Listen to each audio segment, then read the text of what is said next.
Am I live? We are live. Live. It's Live. It's alive. Judean Roundtable. Are we live? We're live on mine. We're live. We're Am live. I the only one? I'm the only one not live yet. I'm the only one not live. What's going on? Is it not working on I don't know.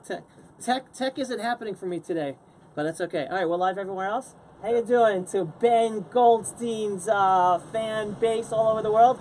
All right. First of all, welcome to the rolling Judean hills, folks.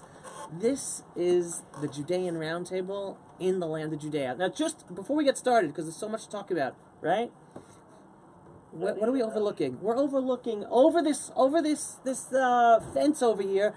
That's southern Bethlehem. You see southern Ephrat, and then you see southern Bethlehem. I like to tell people one day that's going to be like the summer homes for Jews. In the meantime, we're forbidden from living there, but one day we're going to have summer homes. In any case, the importance of this region, and then we'll go into talking about why we're overlooking Bethlehem and sitting here in the Judean hills. These are the paths where Abraham, Jacob, Isaac, the 12 tribes walk up and down. You pick up a Bible, any Bible, and you read about these places. Shiloh, Bethlehem, Jerusalem, Hebron, Beersheba. You look on a map, folks, and it's a straight line. It's a straight line that's right here, right in front of your faces. That's where the straight line. That's why this area down below is called the Path of the Forefathers. Because you stand here, and you're looking where Abraham walked, where Sarah walked, where Isaac and Rebekah walked. This is where it happened, right here. So welcome to the Path of the Forefathers. This is where the Bible happens. And overlooking Bethlehem, I think it's important today to talk about the Christians who live in the area. Once upon a time, I don't know whether a majority, but a large percentage of the Bethlehem population were Christians. 80%. 80% were Christians. Today, what's that number? 20%. 20%? I think it's lower. It's even lower. I think it's lower than 10%. Yeah. Okay, the percent, and this has happened since the Palestinian Authority has taken over, since the peace process, since the liberal world has brought in their tolerance and acceptance of the Muslim world, and yet the Christian world is being decimated under the Muslim world, and we're witnessing it ourselves in Bethlehem. I saw today, I don't even know if you want to mention one of these radical anti-Israel organizations. You know, those who are sabotaging these birthright groups and whatnot. Oh, yeah. Anyway, one of them said, Dafka, they did it today. They posted on their feed on Twitter. One of the guys said, like, if only one day the babies in Bethlehem would be born not under occupation or whatnot, completely ignoring the fact that it used to be 80% Christian, and today it's exactly the opposite. 20%, if not even less, who are Christian there, not as a result of any Israeli policies towards the people there, but because the Christians there have fled for their lives, having to live under the Palestinian Authority. Maybe we can blame ourselves for that, maybe for creating the Palestinian Authority 100%. and turning those areas over. So in that case, if you want to blame Israel, fine, but don't give me this nonsense about the so-called occupation is the reason why babies are growing up there impoverished and all these other lies. Anything that happens there, it's the responsibility of the Palestinian Authority, and that's why Christians are fleeing for their lives, unable to practice their Christianity. They create this once a year, this big Party big party, in as if they're protecting, the PA's protecting the Christians. Come visit us on Christmas Day, Christmas Eve or whatnot. It'll be a big party. But the rest of the year, you do not want to be a Christian living in Bethlehem, which is, again, right behind us. So, 100%. And even interesting about the party you mentioned, a lot of my Christian friends that I speak to here, they wanted to make sure, and I mean, in Bethlehem, they live right behind where we are right now. They wanted to make sure that I said this online to the world, that almost every single year they try to throw their massive Christmas party. And almost every single year, an Islamic terrorist comes with a knife, with a gun, and ruins the entire party. Really? And what I mean by that is they expect 20,000 people to show up. All of a sudden, a couple hundred people show up.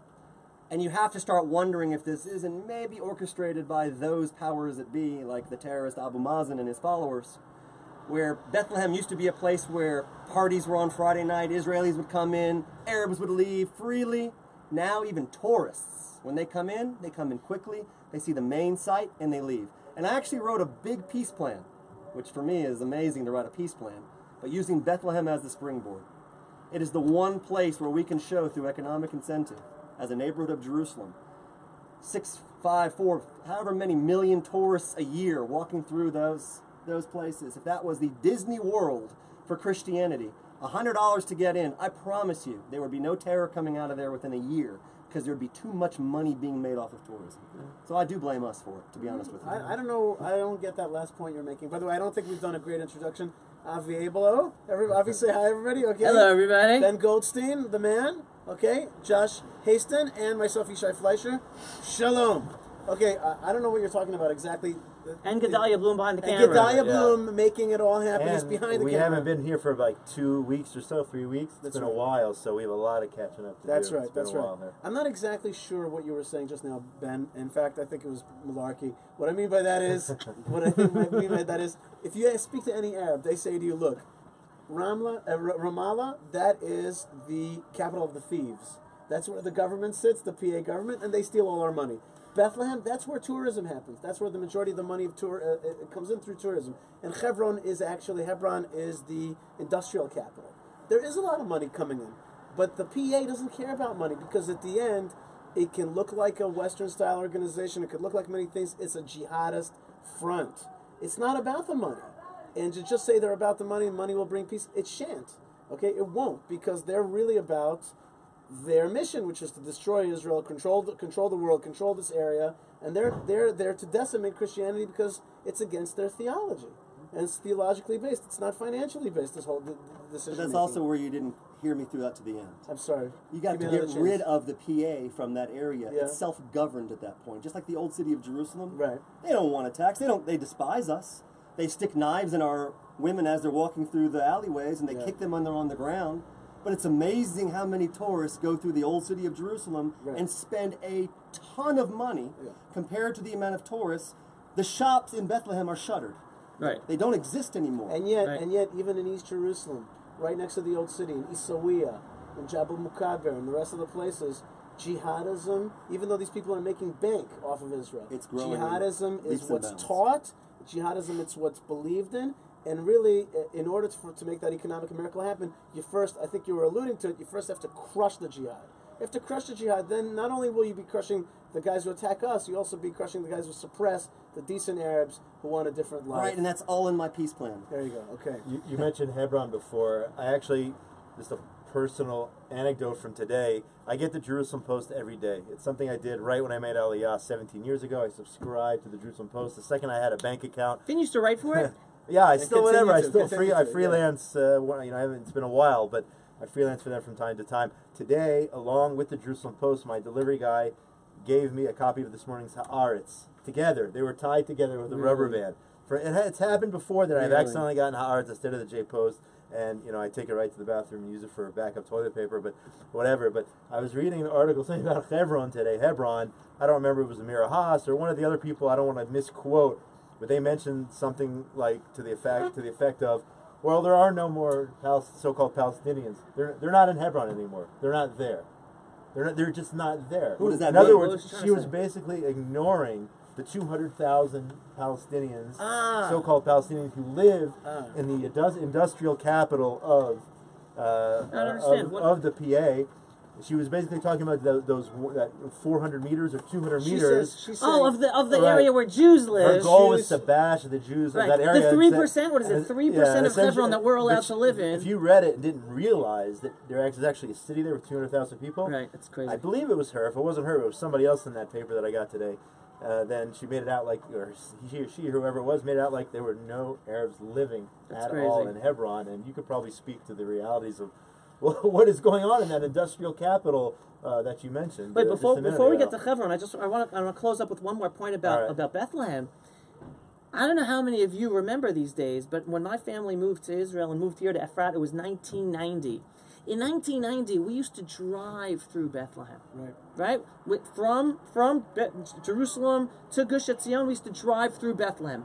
And they said that the peace process was about forbidding Jews from driving through Bethlehem. Now it's forbidden. Not only is it forbidden for us, we will get killed if we try to drive through Bethlehem. Right. Peace will only come in that day where Jews, Christians, atheists, and all non-Muslims are able to drive peacefully through Bethlehem. And the other thing that makes me so sad, our mother Rachel, our mother Rachel, right? The tomb of Rachel is in Bethlehem, right?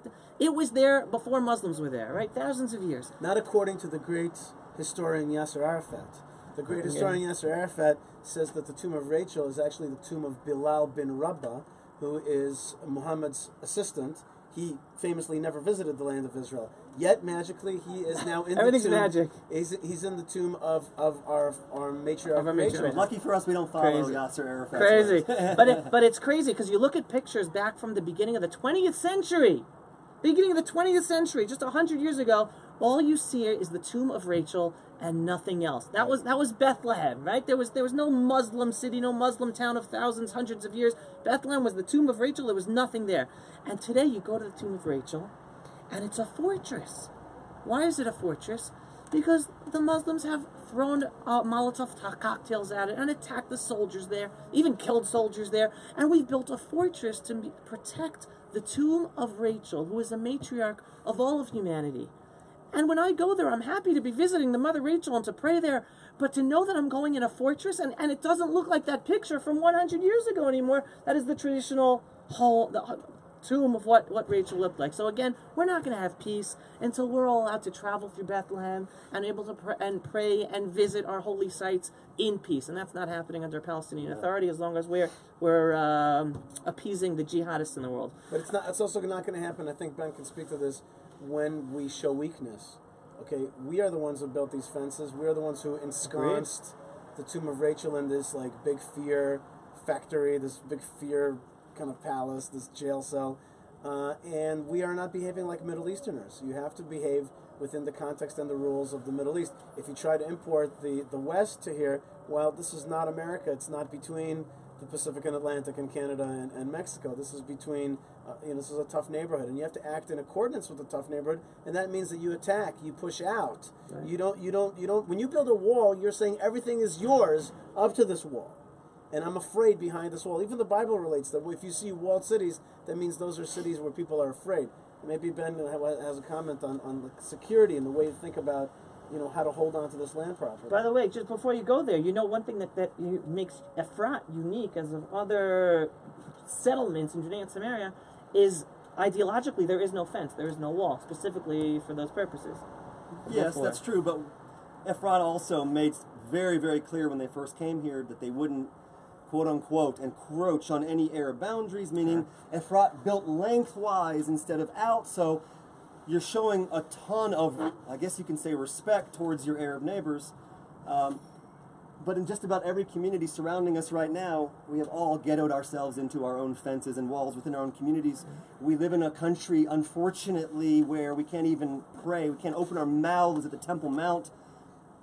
Unfortunately, that is still the reality.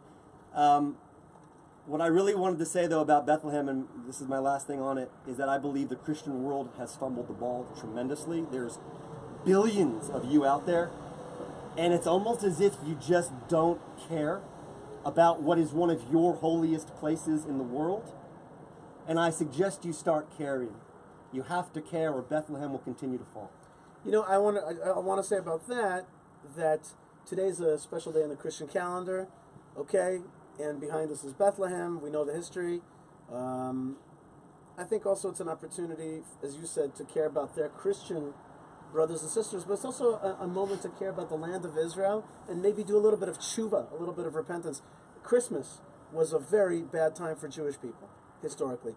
In Roman periods and Byzantine periods, it was really a time of torture of Jews, impalements, all kinds of, they would pick a leading Jew, put on a funny hat on him, parade him through the streets, make him the king, and then kill him afterwards. All kinds of horrific stuff happened on this day. So much so that some of our great rabbis, like the Lubavitcher Rebbe, would not learn Torah in the day of Christmas because it was such a day of also of darkness, dark energy, that like any goodness would kind of roll into that darkness. So it's a dark day for us Jews, right? So I know in America it's like, look, it's Hanukkah, it's Christmas, it's shopping, it's fun, everybody likes the Christmas spirit. Okay, but for those of us with a historical memory, we know it's a dark day for Jewish people. I think today's a great day to do some tshuva and to realize also that America, a great country and a great friend, has also been part of the efforts to empower the Palestinian Authority to take over this land, to crush Christians, to fight against Israel. I think today's a day of tshuva. Can we make Christmas into a day of tshuva, where Christianity, with pro-Israel Christians, non-Jews, remember what was in the past and say, okay, we're going to use this day to actually make amends and fix things that are broken between us. I was going to say, you mentioned the security aspect of it and the walls and the fences or whatnot. Actually, I wasn't going to self-promote. I have an article coming out for JNS News probably by tomorrow, in which there was a conference last week at the Begin Sadat Center in Bar Ilan University, where leading experts have been doing studies on this, the effects of Israel's security fence and whatnot. And you have several of the leading experts who are saying, and they have the stats to back it up, that it wasn't the fence per se which was constructed which caused a significant reduction in suicide bombing. They said it was complementary to the fact that Israel gained access to Areas A back in Operation Defensive Shield back in 2002 to 2005. So I think we need to remember, as you said, this isn't Canada, U.S. This isn't the Canada-U.S. border. It's not the Mexico border either. It reminds me that it's not the same thing as the wall that the President of the United States wants to build. That's for a different purpose. Right. Walls are good for immigration. Yeah, that's They're also good for car theft. We had a big car theft problem. That stopped. It's not for security. And they all acknowledge it. But these leading experts are saying it's the freedom of movement of the IDF and the security forces who can go in on a nightly basis. This has been going on now for a decade and a half. Nightly access to go into what's known as Area A, essentially turning it into Area B or C or whatever you want to call it.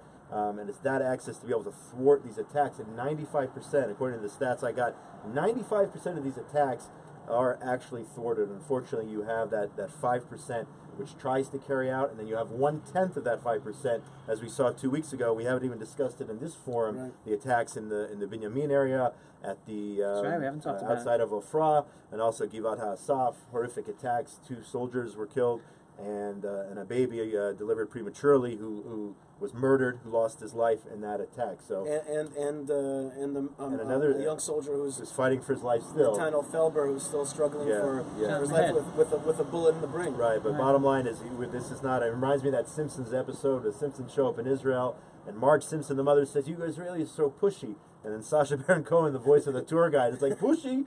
You try to live with Syria as your neighbor. You try to live, you and the big, great, evil Canada." So it reminds me of that.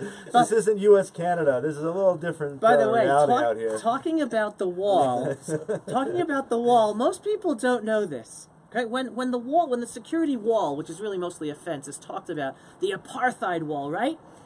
In order for a wall to be effective, what does it have to be?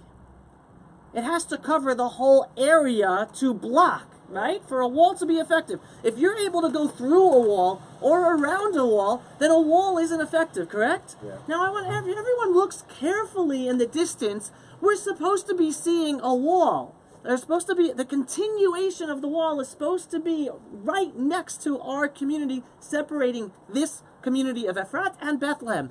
But the wall is not there. What I'm trying to tell you is that security, apartheid wall, is not built fully around all of Judea and Samaria. Only it's not even 62%. Only 62%. That means 38% of the area that's supposed to be blocked by a wall is open. So anyone who wants to get through can get through. So don't let anyone tell you. I mean, again, whether the wall is built or not, it's just further proof that it's a bunch of anti-Israel PR and calling Israel. But here's a big mistake. When you build a wall like that, you better take into account what PR damage is going to do to you. Okay, if you're going to build a wall, for example, in Hebron, if you say, okay, watch out, you're shaking the table. If you take Hebron and you take the Arab store owners out and you compensate them and you say there's too much danger here, okay? There's too much terrorism, so we're going to compensate you and move you. If you're going to leave those stores empty, what's the PR damage to that? Okay, there's going to be a whole group of people who are going to say Hebron is a ghost town, and here's the proof. They said it today. You build a wall down the middle of your country. You better be mentally ready for somebody to write a graffiti saying I can't get to my mom's house right across this fence, and this is an apartheid wall, all that business. And Israel's got to know we are fighting 2 battles at the same time. There's the physical battle to destroy, annihilate Israel, but there's also the PR battle, the narrative war. And the wall has been a tremendous narrative boost for our enemies, Okay, and you can explain it away and say it's only 62% and this and this and this and this, and maybe it was good and maybe it was bad. No, I didn't get to finish. Okay. The finished point is we're gonna end up taking it down. Right. The wall does not. It only provides. I'm not going to argue against whatever security it does provide, but obviously because it's not a full wall, it doesn't provide the full security a wall is supposed to provide. Yeah. And the ultimate peaceful relations of us living with those neighbors who want to live peacefully with us will only happen when there is no wall, and the wall's going to be taken down. That's the ultimate. Whether the rest is built or not is regardless. Besides the point, it's going to be taken down. We're going to get there. When we were in Lebanon, we used to have, and this was in '95. We used to have jeeps, open jeeps, not defended jeeps. That's 4 machine guns with the bullets ready to go. A tiny little. We used to walk on the roads. Right. We used to walk on the roads of Lebanon. And we dared you to mess with us. That's right. We dared you to mess with us because we'll blow you right out of the water. Look, what we're all talking about is the same thing. It's all spiraling back to one common point. A, I believe Oslo was a complete disaster. Not that we need to go back to the Oslo Accords. But B, every time in any type of fight, you start moving backwards. And you said it before. You have to be on the attack in this neighborhood. This is a neighborhood where we have a sea to our back. Nothing has changed. That sea is still there. But people are starting to see them as the David and us as the Goliath. And guess what? I'm starting to enjoy that. Yeah? Because finally in our history, we are seen as a people that can take care of our own. And the world doesn't know how to handle that right now. So yes, we could talk about walls, building walls. The terrorists can get an AK-47 right now from Hebron and be right outside of Efrat in 10 minutes if they chose to. The entire education system here, as you mentioned, the entire Arab community here as a whole, including Israeli Arabs, their system is broken. According to us. According to them, it's a fully functioning system because they're doing the exact jihadist work that they're being paid to do. So we have to start from the beginning. There's a sickness, though. Now, I've been spending a lot of time on Twitter this past week, and last week I wasn't feeling well, so I was a lot of time on Twitter. On my back on Twitter. What else are you going to do? And unfortunately, it's not just the Arabs. There's a group of Jews out there. Again, you're supposed to love every Jew. Okay, let's acknowledge that. You don't hate another Jew, but that being said, you don't have to accept their actions and the things that they do. You don't have to accept them as real or factual or right or just. There's a whole group of Jews out there who cannot stand the fact that we have the power, that we have the strength. They will not accept Jewish pride, Jewish power, the fact that we have our own country, control our own destiny. And it's again, I don't know numbers. I don't know how many are there. They could be the minority, but they're a loud minority.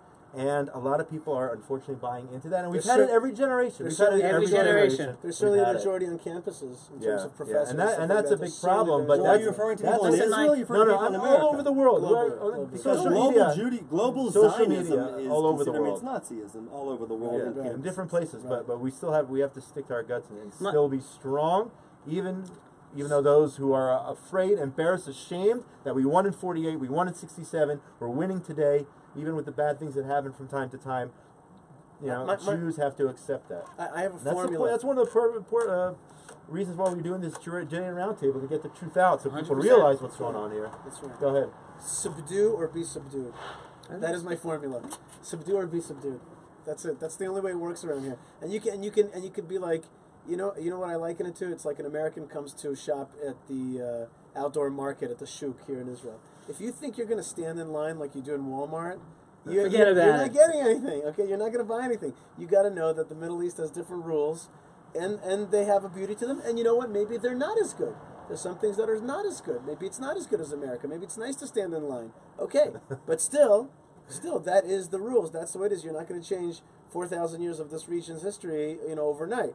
You could strive for it, but generally you have to know, in terms of security, when people want to kill you, it's subdue or be subdued.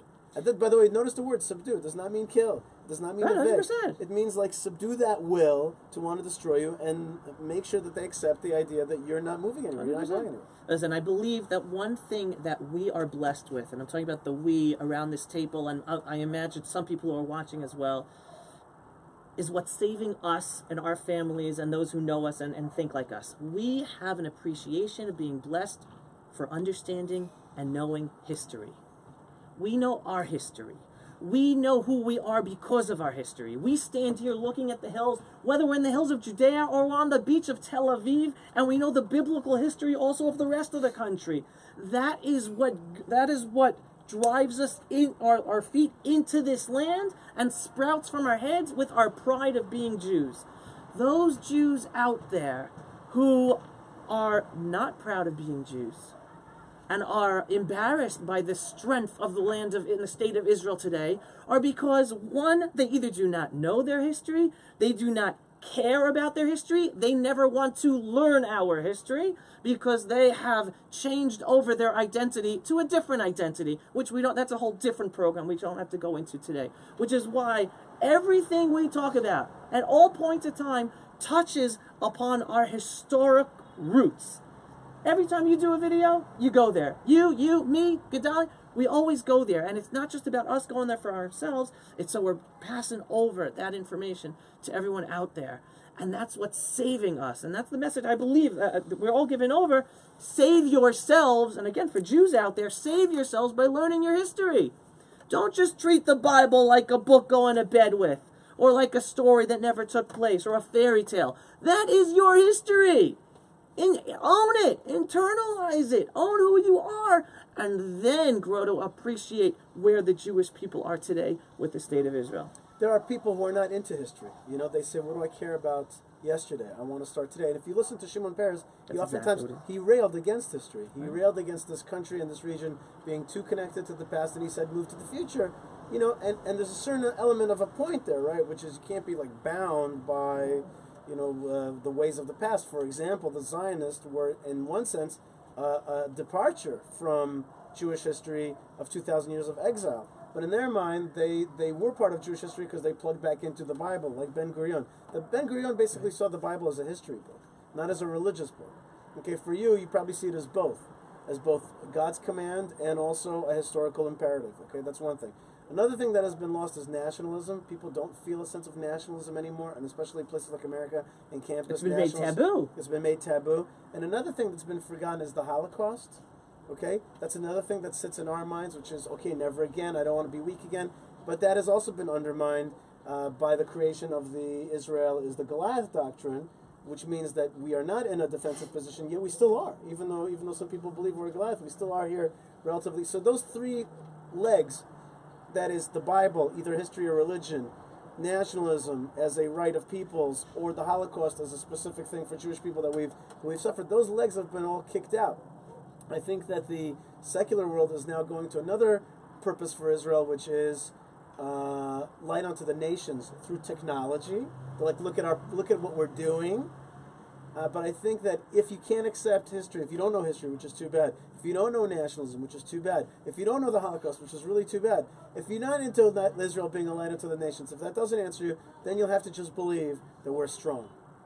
And that's what you're going to have to believe, that we're not going anywhere, that we are like a tenacious people. However you want to understand it, accept it or don't accept it, we're a tough lot. And even liberal Jews, you're not going to undermine us. We're a tough lot, we're going to be here. And if you can't understand what we're talking about, just accept the fact that we're badass and we're going to be here. Okay? And we're all Ben Goldstein here. Okay? Well, I also don't think that it's our job in Israel necessarily to try to change the liberal Jewish left mindset in America. I think American Jews, if they're not living here, they need to step up to the plate and try to change the way their community is seeing Israel. Israel is fighting so many battles on so many fronts, and I also don't believe that Jews outside of this land had such a major impact as to where we stand today with area A, B, C, D, all the way out to Z. Well, in this town, there is an American who came here, but I mean the general security aspect, the political aspect, I don't believe there's a lot of weight that the American Jewish communities really throw towards what eventually turns into the political reality here. I think it's up to us here to shore up our borders here, to show this strength to our enemy, even though I say this every time I open my mouth. We all know that's the truth, but American Jews, and not just American Jews, Jews globally have their own job to fight that tide on their own there. Yeah. We're not the Entebbe raid coming to rescue you every second. Yeah, Yishai, though, I touched on this recently in an op-ed, I think it was in the Forward, about birthright as an example, and I'm talking about specifically, it's great what birthright has done, and Gedaliah could probably write a whole book He's a one success day story. You're a on birthright success Birthright story. and I could write about my children. about his children and The whatnot. product of birthright. But sitting here in Efrat, and by the way, you mentioned the beach, the Mediterranean. I mean, it just over. You can't see it from where you are, but literally over that hill. If we were on the other side of the hill, you could see the water. On a That's clear how day. small this country is. But with the birthright issue, that is unfortunately a failure. Not to go into a birthright bashing session, as Yishai wrote, the fact that they won't come to this area and understand how important it is and how vital it is, whether it's from a historical perspective, a security perspective, and all the other reasons and rights, a legal perspective of what we're doing here. And that's something that educationally, which they are not getting, whether it's on campus, whether it's in the high schools, maybe some of the Jewish high schools, but certainly not in the public school realm. And seeing is believing, and those people have to come out here to see what we're doing here, why we're doing it here, and maybe they'll understand a little bit better why others consider us to be this, big bad Goliath or whatnot. Maybe they'll understand, maybe appreciate the fact that now we have our own country, our own army. We call the shots, badasses, he said, and I think maybe they'll appreciate that a little more. A lot of people, their opinions change once they come out. I'm sure you experienced that when they come to Hebron, when they have this whole perception of these horrible Jews who are closing off areas to Arabs and whatnot. And then you go up on that outlook and you see the thriving 200,000 Muslims, Arabs who are in a huge industrial city, and their Mercedes and their BMWs driving around, like they own the place. It creates a whole new perceptions of those who are actually willing to come out here and see for themselves. Yeah. Can I ask you? Could you imagine if there was how many birthright kids come out, or birthright people? I don't know if they're all kids. I think Birthright has brought some 200,000 students altogether. So from you, literally owning the streets of Hebron, knowing every alleyway, could you imagine if 200,000 of them flooded the streets throughout this amount of time? What would that have done differently, as far as the reality on the ground where you are in Hebron? Well, I don't know if it would have changed the reality on the ground, but what's happening right now is yet another step which you didn't mention exactly, which is that they're taking it, the organization known as If Not Now. Right. I didn't know if you were allowed to mention them. They're taking it to another level, which is they're saying, hey, Jewish community, you've hidden away from us the reality of the occupation, and you're not showing us the West Bank because there's a deep, dirty secret that Israel has behind these fences and walls, and you want to show us in Israel that's a rose-colored glasses Israel. It's high-tech, and it's pretty, and it's nice, and it's Tel Aviv, and it's beaches, and it's fun, and it's parties, but you don't want to show us the deep, dirty occupation. And we're saying, we, the quote-unquote settlers of the occupation, are like, no. I agree with you, If Not Now. Bring them here. Bring them. And we'll show you the truth. We'll show you the truth. Okay, so where are they being stopped? Who is stopping them? What policy? No. So this, policy. wait a second. Policy. But there you go. That's the original sin. The original sin that the policymakers of Israel and the Jewish establishment have wanted to hide the political hot potato of Judea and Samaria. So they never dealt with it. So they created a black hole that, if not now, is jumping in. And the anti-Israel left is jumping in and having a field day because because the Jewish establishment and the Israeli establishment are still not willing to deal with those issues publicly, to be able to say, listen, I just, last week, on Hanukkah, 2 weeks ago, Michael Oren was traveling around Gush Etzion, right? He is a deputy minister, a Chaver Knesset. He was the Israeli ambassador to the USA during the Obama years. He's succeeded then. He was involved in all the politics, whatever, peace plans, this, that, the Obama pressure. And when he was here, he went publicly. He's in a centrist party, Kulanu Moshe Kachlon. He was out here. We went out to the Eitam. He went out to Neve Daniel. He went out to Oz V'Gaon for a sovereignty conference of the youth. And in each place, he said the following message. He said, we finally have to get the message out to the world that this whole land belongs to the Jewish people up to the last milliliter. We finally have to say that. Not milliliter, right? Millimeter. Millimeter, right? Well, if you're talking about the water, it's every last centimeter and millimeter of this land belongs to the Jewish people. And he said it for two reasons. We have to say that, one, because that is morally correct. And two, On a tactical, strategic, negotiating level, you have to say that. Up until now, we Just don't use the word negotiating. Can we just of 20 years of talks with our enemies, they say it all belongs to them, and the Israeli leadership, okay, we'll give you half and we'll take half. Basically saying only half belongs to us. That's right. And this is Michael Oren, deputy minister, saying, no, that's been a mistake, and we finally have to correct that. Yeah, but you know what you're missing here? What am I missing? That we haven't learned from our history. Exactly. And we just talked about you missing. I'm saying all of us. Exactly. We just talked about how important our history is, yet even our recent history, we keep stepping right back in the landmine. And that's because of something that Josh said, which is, he said it a few times, but it's easy to gloss over, which is, there is some kind of internal Jewish fear of Jewish power. You know, I had this realization that American Jewry really can never understand what's happening here in Israel because they're involved in a different mode of Jewish existence. Correct. Being a Jew in diaspora and working it, like Joseph did, like Mordechai did, like Jews of Spain did, being a Jew involved in the courts, in the royal courts of various kingdoms, and knowing how to maneuver, and knowing how to be an important Jew there, and knowing how to defend your community, that's been a very stable and important way that Jews have managed to make it in the diaspora. But that is far from being the ruler, being the sovereign, okay? Here in Israel, suddenly we're the sovereign, which means that we've got to deal with things like immigration, or with, feeding the Holocaust survivors, or with massive millions of kids in education. We've got to deal with these massive questions, not our small little community that we have to, milk the government to make sure that it gives us what we need. We're the sovereigns. Now, you're an American Jew, and I mean this with total respect. Your consciousness is of the diaspora variety. How could you understand and judge what it means? And it's much dirtier and more problematic to be the sovereign. It's just much more messy, okay? And they don't have that sense, and maybe they recoil from that sense. And when they see the sovereign, right, the Jews are always at the civil rights marches. They're always fighting, truth to power. That's the Jews, truth to power. Now we're the power. Okay? And so they don't understand it, and they recoil a lot of times at the messiness, the beautiful messiness that is what it is to be a sovereign. So they don't always understand it. And throughout world history, and again, God forbid, you need to understand whether you're in America. I just came back from Cape Town. Beautiful, thriving, wonderful city. Oh my God. city, Jewish community, so welcoming, kosher restaurants, everything you need, they have it. Takeout food, schools, yeshivas, the whole deal there, beautiful. And, America is what, 244 years old? I don't do math. 77. Approximately. Yeah. 277 years old? No. It was 1877. Oh, 1776. 1776. So that's 1776. 240. Somebody do the math. It's very Whatever easy. it is. It's very easy. I was born on the bicentennial. So was I. This is 1976. 42. Right. Okay, there you So go. you're 42. I don't, So it's 242. the people who know me listen to me. No, I don't do math. But the bottom line is how long was the golden age for Spanish Jewry? It was over 300 years.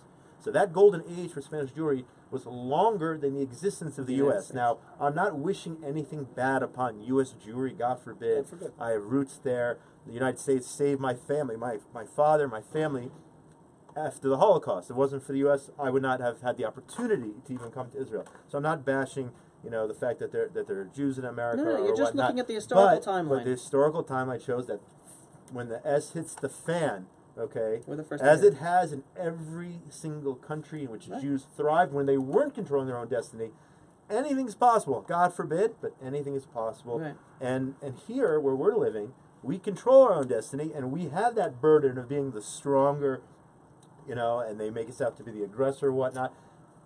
Bottom line, what I'm trying to say is I'd rather take my chances here, where you have the strength, where you have an army defending you 24/7, in spite of all these wonderful, beautiful communities who are thriving in diaspora.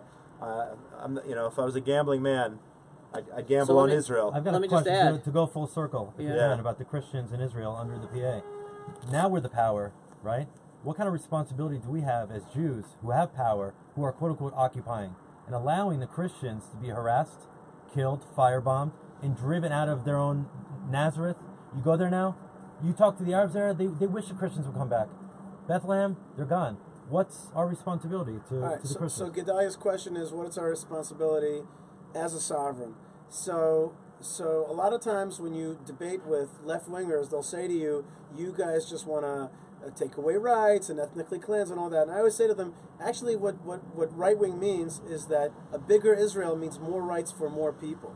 Okay, it means that we actually defend the people that are our residents and our citizens, our subjects, the subjects of this state. However, that is not the direction in which the Oslo Accords took us. It took us to the place where it actually created a different sovereign, a jihadist sovereign that was repressive to its own people.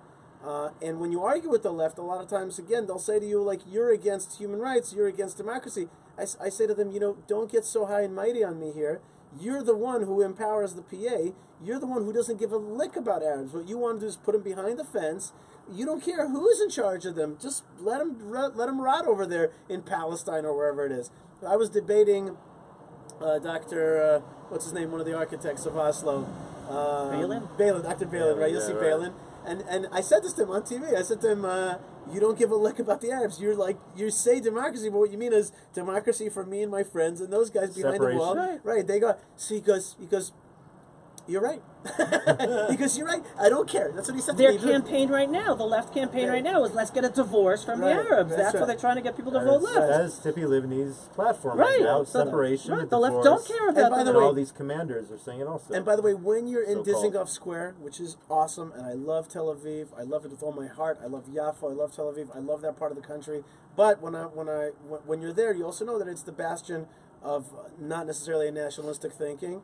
When you're there, when you're in Dizengoff Square, you're like, this is an awesome and fun place to be, and what the hell do I need the Hebrons and the Bethlehems and the Ephrats for? It's easy to be divorced in your mind from these places when you're just a bit of distance, and if you're drinking your latte on the beach of Tel Aviv, it's easy to be like, I don't care. But the truth is that without Judea and Samaria, the jihad will eat it up. Would be in Tel Aviv. And will be in Tel Aviv. And that's exactly what it seeks to do. Right. That's what it seeks to do. And bringing it from a different angle to Bethlehem and the Christians, and I'm going to go to the whole Middle East. There was a video, about 7-8 years ago.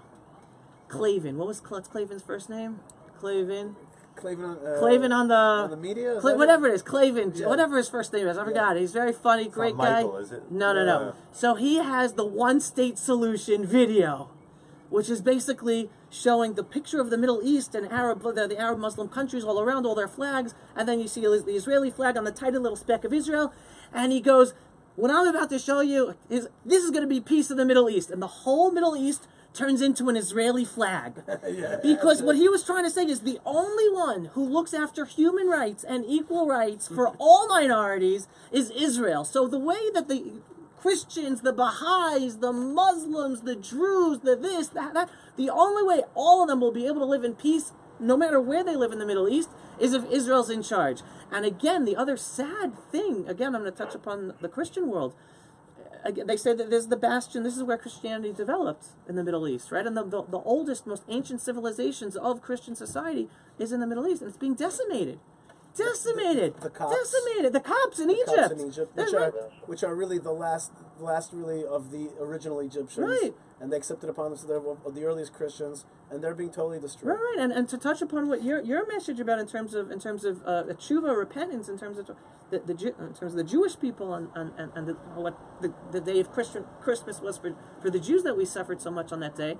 But here we're at a moment in time where if just the whole Jewish world and whole Christian world would realize, oh my God, there is one religion of people out there looking to kill all of us and have actually decimated the Christian world in the Middle East. They're looking to decimate the Jewish world here in the land of Israel for 100 years, if not more.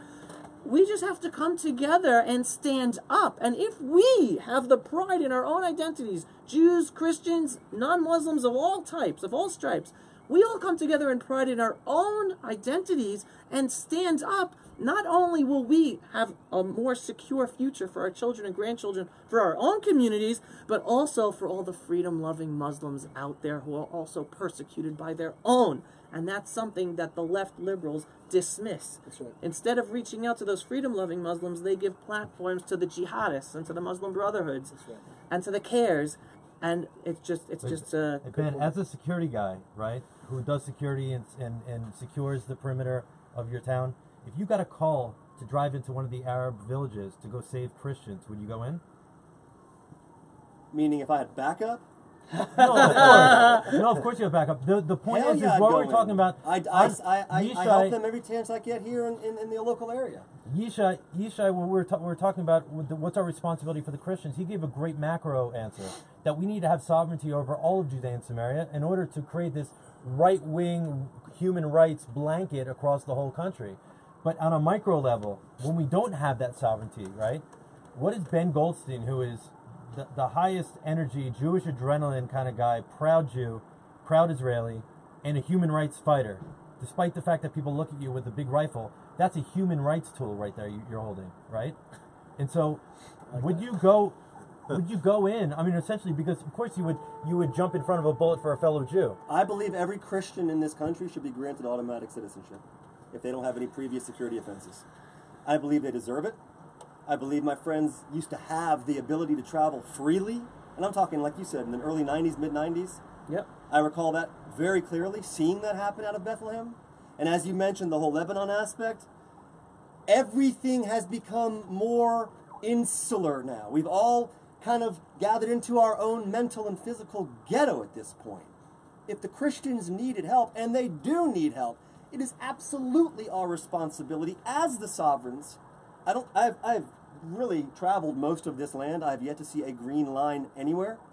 I have stepped over that line on many occasions, and I've considered myself to be more in Israel here on the spinal column of Judea than I do in many other places. And I believe many of the Christians there, if not almost all of them, simply want to live their lives in peace, just like Christians want to do all over the world. Unfortunately, we as the sovereign have yet to kick the Islamists in the ass and show them who the boss is here. And as Yishai mentioned, it is subdue or be subdued. As a very quick, for instance, there's two villages locally here, and I may have mentioned this before, but two clans had a fight. And most people in the States that are watching this, if they have a fight with their neighbor, if it got really bad, if they couldn't go to Starbucks and talk about it, if it got really bad, they'd get lawyers, and they'd fight it out in the courts. How do the Arabs do it in the villages right here next to us? They grab AK-47s, and they show up at each other's houses, and they kill each other. That's how they solve problems. So we need to rescue our Christian brothers and sisters by building up Bethlehem for them, by building up Nazareth, which, by the way, is being taken over by the Islamic Front. They are literally forcibly buying every building in the Nazareth area. They're forcibly taking it away from Christians. And the Christian world's silent on this. And could you imagine the amount of wealth and power the Vatican has if when the Pope came here, instead of just taking a cross that he could feed the entire town of Bethlehem with for a year, and blessing them and leaving, and then telling every embassy and consulate in the world that they are not allowed to take Christians out for political asylum because they want to keep the remaining Christians in? This problem is so multifaceted that I believe the blame lies on many angles, but if we freed the Christians here and we gave them citizenship, I can promise you they would grow to be incredible citizens of Israel. It would also be a great example of what's going on in Lebanon today, with Hezbollah and the Islamists who took the Paris of the Middle East and turned it into the Baghdad of 1992. And why? Because we sent Arafat there way back when to make his camp, and ever since then it's been hell on earth. And on a local level, by the way, even if it isn't Christians and security or whatnot, just on a humanitarian level, how many times Arabs from local villages showed up at the entrance to Efrat. Oh, just a week ago. For like asylum? No, not for asylum, but to save lives, Medical treatment. Or how many times I know medics who work for different Hatzalah organizations, whether it's Hatzalah Yudah V'Shomron or whatnot, Judea and Samaria, who need an army escort, but they're the ones who get the calls to go in to the Arab villages, and literally, we're talking about not even Christians here, we're talking about Muslims, save lives of the Muslims there, and unfortunately they have to bring so much, you asked Ben if you would go in. I mean, these people are risking their lives, men and women, medics, first responders, and teams going into these villages, because they call the Israelis, because they know when push comes to shove, if they need medical, life-saving help, they're calling the settler people and using their ambulances to come into these towns to put their lives at risk. Well, the head of Hamas, I know I'm not on camera, but the head of Hamas just sent his own daughter into an Israeli hospital. Yeah, because they know they trust us. Right. He's got sisters living in the At some south. point, I want to say that I love what Ben was saying, but I want to make my caveat anyway. I wouldn't jump to give people citizenship. I would give residency. I think residency should be much more developed. Residency is the first step. Residency means you're protected by the state. Residency means that you're a subject of the state. Residency means that you'll get a Bill of Rights, and it means that you'll get roads and education and clean water, upward mobility, women's health, birth rights, all these kind of things. But I wouldn't be quick to give citizenship. I think that turns around on you pretty quickly. We have today 2 million Israeli Arab citizens who, didn't run away, who wanted to accept the sovereignty of Israel, but it turns out that there's a lot of jihadism in that. Though. It doesn't matter. It doesn't matter. I wouldn't jump to it. I would give residency and a pathway to citizenship for people who prove loyalty, but I would be a little bit more. We're still a defensive country, and I'll give you an example. I am very upset about one thing right now, which is this Knesset member named Ayman Ouda, who is the head of the Joint Arab List. This guy, I know exactly where he grew up because I grew up there as well, and he grew up in the most idyllic and beautiful Arab village and not regular Muslims. They are a persecuted minority of Muslims called the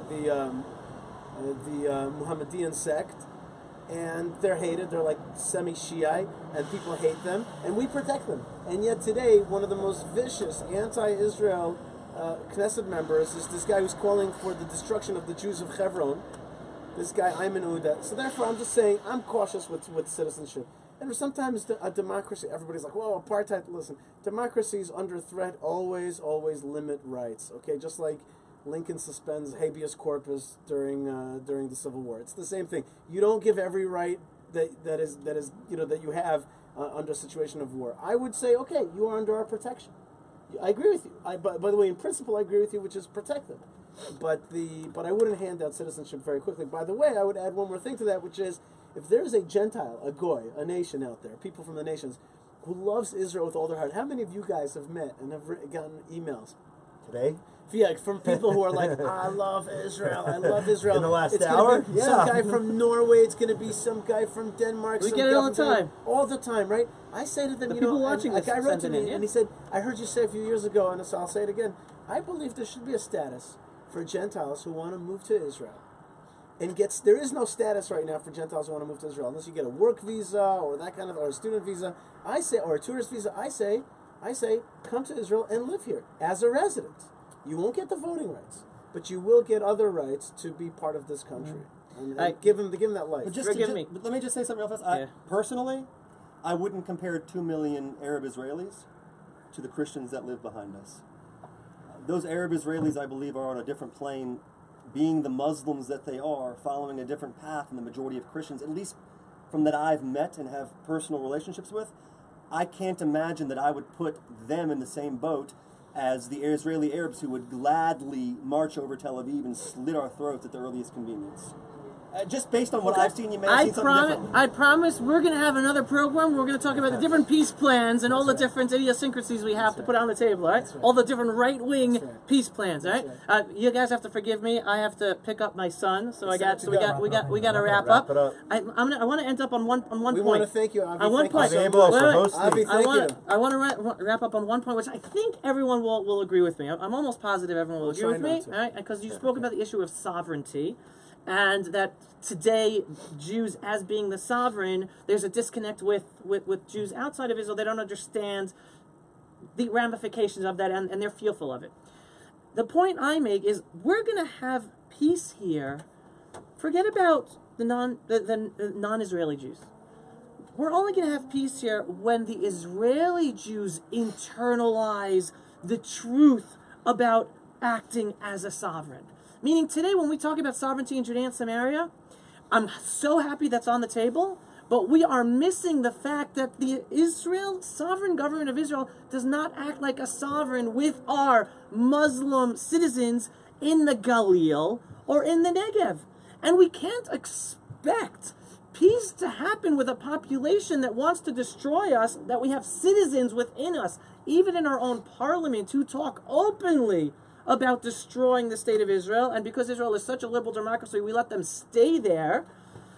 We're not going to have peace in this region until we are acting as a true sovereign in the countries where we have full control over. And we have to help our fellow Israelis internalize that that's going to be the day that life is going to be better, not just for the Jews, but for the Christians and the Muslims and everyone who truly wants to live in free and enjoy the freedoms that Israel gives them that no other country in the Middle East gives them. But until we hit that day, we're going to continue to have our problems because we can't deal with our Arabs in Judea and Samaria if we're not able to deal with the Israeli Muslims who cause trouble in the Galil and the Negev and in Jaffa, etc. So when are elections? All right, we gotta go. Yeah, go April 9th. April 9th. That's It was an going to be April opportunity. Fools. It was We- gonna be April well, Fools. That's an opportunity to create change. This is a democracy. We got to vote the right way. We I- got to vote for the candidates. I Vote wish best, we'd have further that already that changed in the agenda. next election. I think we Okay. still do a couple more Judean We have- roundtables right. before we're going to get the We'll right get there, Israeli folks. leadership. Israeli elections But we're coming getting up. there. Yeah. But the bottom April line 9th. is we are all collectively working in each in our own ways to bring about the awareness so that we can have the leaders necessary to do the right things. I wish I could say we're there now with this next election. I don't think so. That's why we're not going anywhere. We're going to continue doing our thing to make this happen. Thank you so much, Have a good everyone. week. Happy Abelow. Happy Thank you. holidays. Shalom. Thank you, Thank you, Ben. Gedaliah. All Thank the you, best. Josh. Thank Good you, job, Yishai. everybody. Take care. Bye. Guys, check Shalom, out the shalom. view while Shalom. we're here. Write to us. Enjoy. Christmas. Out of here. Enjoy the Shalom from the view. Judean That's all the Roundtable and the Judean Hills. Take welcoming care, lights everyone. Right All right, across from us guys. here.